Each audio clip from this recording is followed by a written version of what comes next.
under Uniform Commercial Code 440.2511 by tender of payment 2 and 3. It's not applicable to this case. And could you tell me why, Your Honor?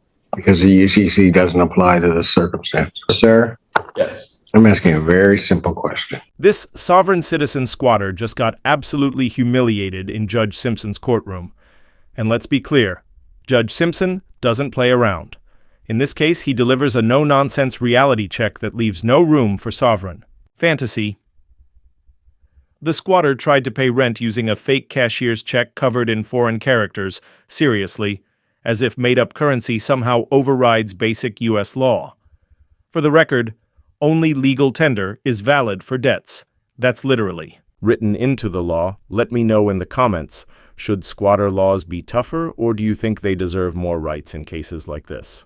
I know opinions on this get wild, so I'm ready for the hot takes. Now let's jump into the courtroom and watch Judge Simpson dismantle this sovereign logic. Live. Good afternoon. How you doing, Your Honor? What's your name, sir?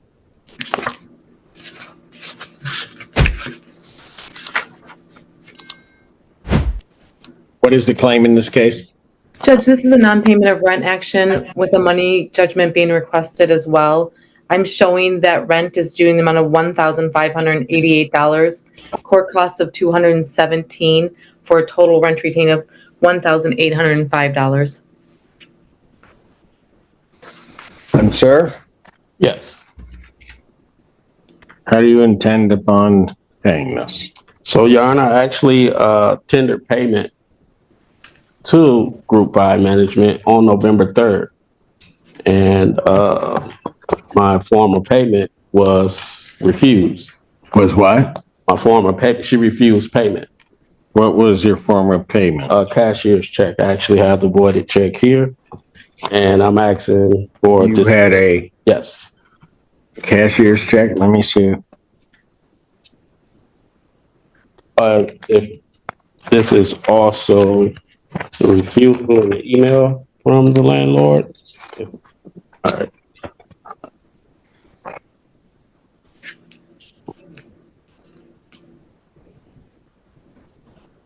Shannon, you know anything about the refusal of payment?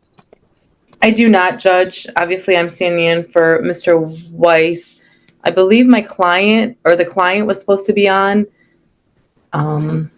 My understanding was that it wasn't a cashier's check. It was a counter or a check. And the reason it would have been refused was because he's had more than 3 checks come back as insufficient funds. But I would ask if I don't see if he's on here, Judge. From Randolph Court or Group 5 on the Zoom? We don't have anybody checked in. We don't. Email. Judge. Hang on, Ms. Zane. He has an email saying about the refusal. Well, it's a text message screenshot. Yes, it's a email. I actually screenshotted it. And it says, If you're enjoying this kind of content, don't forget to like and subscribe. It's a huge help to the channel. Now let's get back to the video.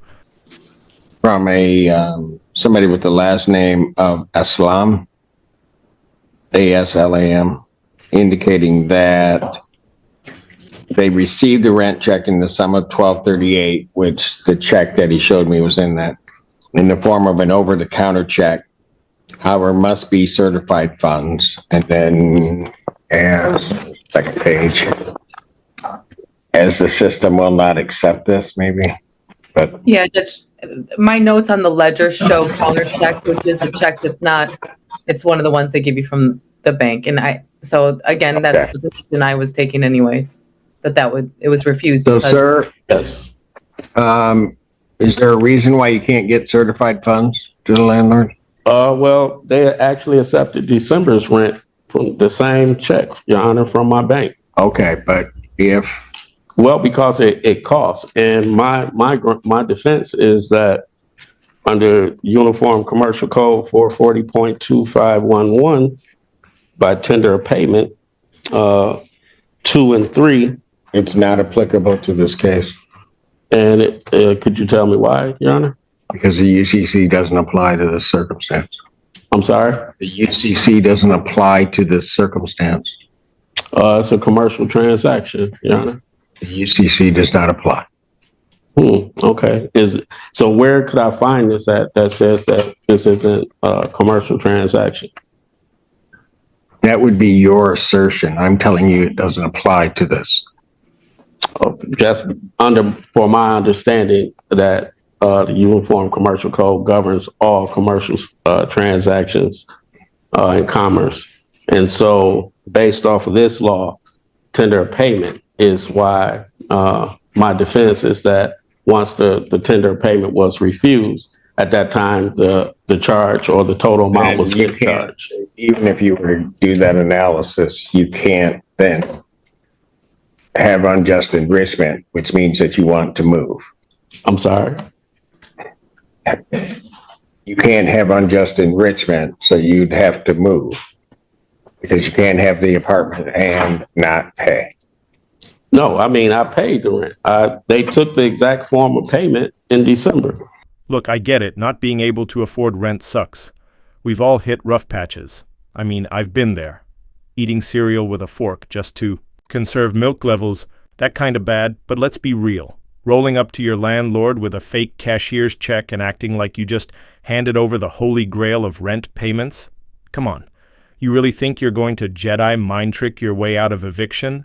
These sovereign citizens will do anything to dodge responsibility, and honestly, I think it comes down to a mix of bad parenting and internet echo chambers, tiny corners of the web full of people hyping each other up with zero grip on reality.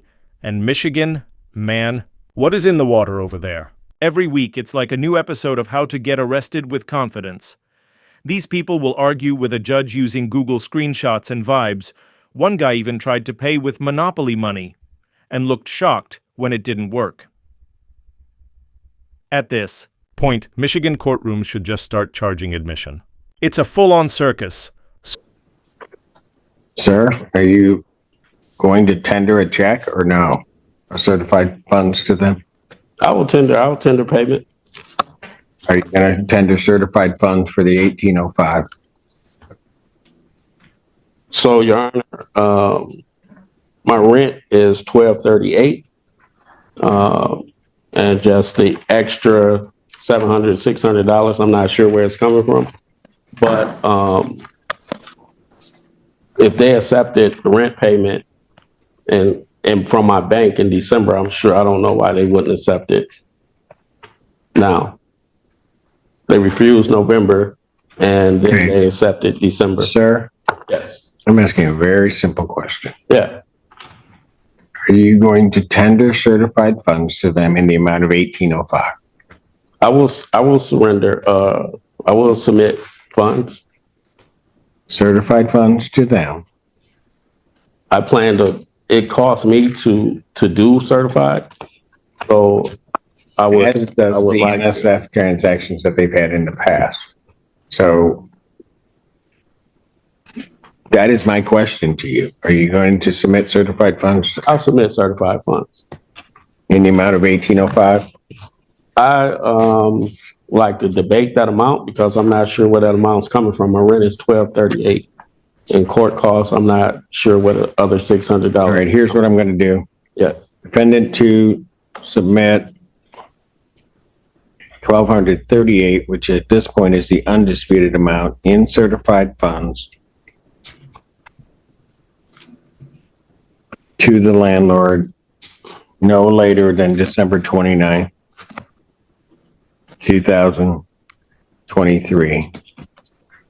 And then we will look at the disputed amounts. I will adjourn this matter to January 5th, 2024 at 2 p.m. at 2 p.m. And I would just note to you, Mr. Smith, that if those funds aren't in, I'm not hearing any additional argument. I will be granting a judgment, which will be for their full amount, plus what will at that point be January's rent. Your Honor, also, the 4th I have to work, so every time that I'm coming here, I'm having to take off of work. And Sir, I cannot help that. I mean, is there a way that we can set a different date? That is my next day. Okay. Thank you. Thank you, Your Honor. I guarantee the next time we see this guy, he'll be right back in court, all confused, like, "But Your Honor, I gave them a piece of paper that said $200 on it." Like, bro, that is not how money works. This guy really thought he could scribble down a number and expect everyone to just play along, like it's some kind of group project. The court doesn't care if you printed it in cursive with a glitter pen. A fake check is still a fake check. Under 18 U.S. Code paragraph 514, passing a counterfeit financial instrument is a federal offense. That's not a warning. That's welcome to federal custody. Here's your orange jumpsuit and cafeteria tray. And seriously, if anyone watching is from Michigan, can you explain what's going on over there? Do y'all have a factory cranking out sovereign citizens or something? Are there billboards like, "Join now, become a lawyer in your own mind"? It's always the same thing. These courtroom meltdowns either start with, "I don't consent," or end with, "You have no jurisdiction over me." And somehow, it's always in Michigan. Someone, please, help me understand. Anyway, that wraps up today's hearing. Let me know in the comments, was Judge Simpson fair or too harsh? Thanks for watching, I really appreciate it. Take care, everyone.